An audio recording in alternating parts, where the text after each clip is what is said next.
If you scored below a 70% on your Membean work last week, we're going to do a little intervention to practice studying a session with you so that you get a little bit more out of your vocabulary work. Our goal is that these words become part of your long-term use, not just for Membean. One of the reasons that we like Membean so much is it gives you a lot of repetition with the words so that hopefully they become familiar to you, and we're going to encourage you to use them in your writing so that you remember them beyond 7th grade, that there's something that stay with you forever. So I thought I'd start by telling you why vocabulary matters. Number 1, it improves reading comprehension. Research has shown that kids need to understand 98% of the words they read to understand what they're reading. Improving vocabulary skills will improve their understanding of novels and textbooks. In the past, your teachers probably have told you a strategy of picking a book. If you can find 5 words on a page that you don't know, then that book is probably too hard for you to understand. Well, we want to get you to the point where you don't find 5 words on a page that you don't understand, that you understand most of the words, and that's going to improve your understanding of both the stories that you read, which will hopefully make reading more enjoyable, and also textbooks, so that you're understanding what you're learning in your classes. Number 2, it's important to language development. Children who develop a rich vocabulary tend to be deeper thinkers and express themselves better and read more. Improving language and literacy skills early in life will help them be more successful academically and when communicating. So when we think about developing your language, we want reading to be something that you enjoy, and having a rich vocabulary makes it easier for you to read, and it makes you communicate and talk with a better and a richer vocabulary. Number 3, communicating ideas. Successful communication, or saying what you mean, is dependent upon a good vocabulary base. Using the right words when talking makes you a more effective communicator. We talk a lot about connotation and denotation, words that have similar meanings but can be stronger.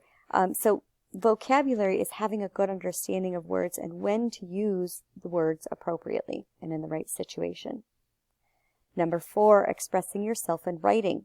Having a good vocabulary to draw from can help you write more effectively.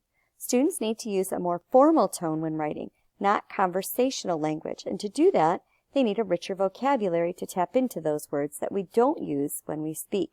And we're really going to focus a lot on that this year. 2 of your assessments each month is going to focus on using your Membean words in writing.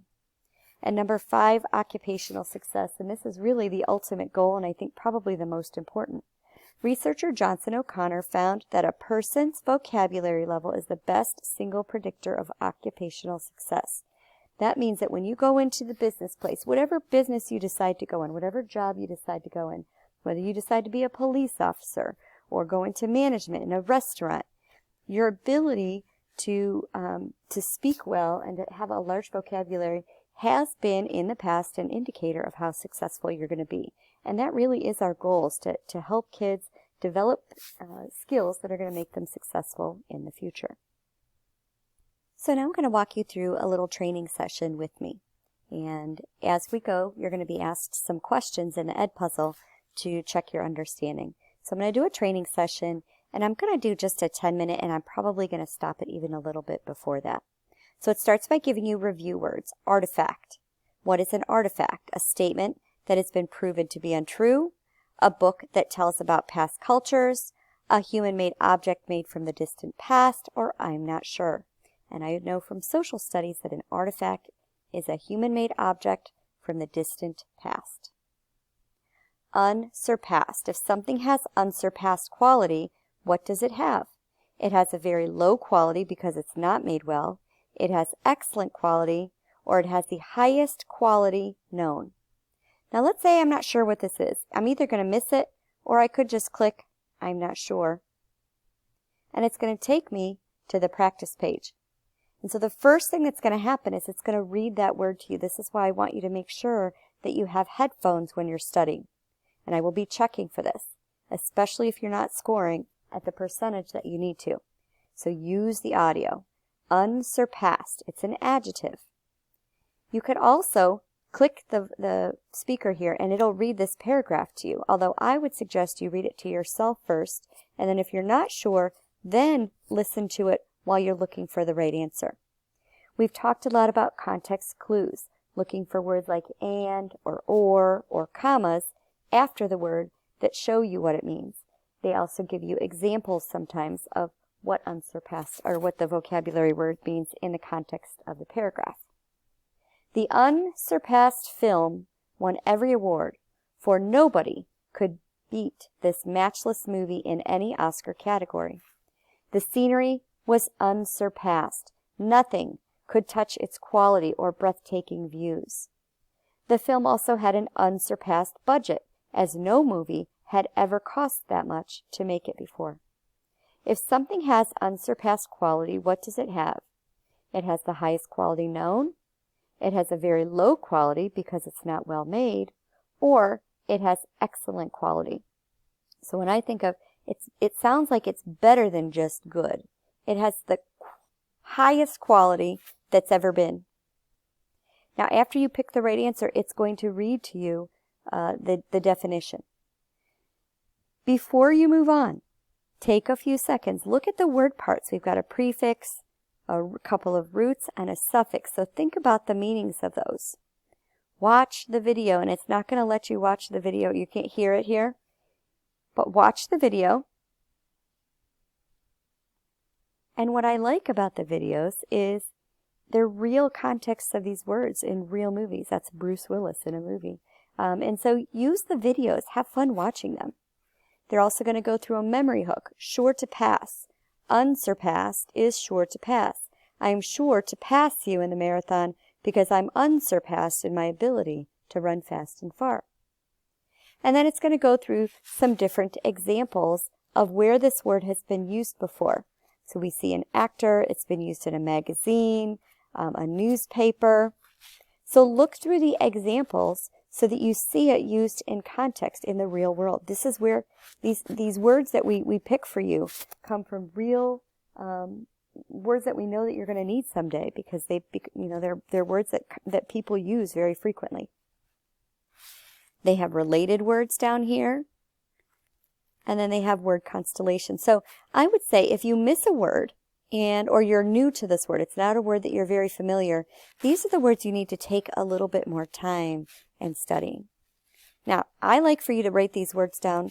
This is one you would write on your bookmark because the next card sometimes asks you to spell that word. And so if you have the word written down, it'll help you with the next level.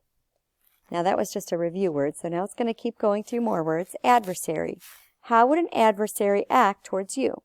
They would try to work against you. They would stay away from you. They would help you become famous. So again, I'm not sure. So I'm going to go to the study page. And this is one I would write on my bookmark as a review word. I'm going to listen to the word being pronounced. I'm going to read it. The greatest adversary or enemy of Spider-Man was arguably Dr. Octopus. This adversary or dreaded opponent of Peter Parker always tried to mess up his plans to do good in the city of New York. Imagine an adversary who attacks you with 8 very powerful tentacles, and you may come to understand just how powerful a foe Dr. Octopus was. Now, if I'm still not sure what adversary is, what I might want to do is hit the speaker and have it read to me again. I'm going to look at the context clues. So after adversary, I see or, adversary or enemy, adversary or dreaded opponent. How would an adversary act to you? Well, if they're an enemy or a dreaded opponent, they would not help me become famous.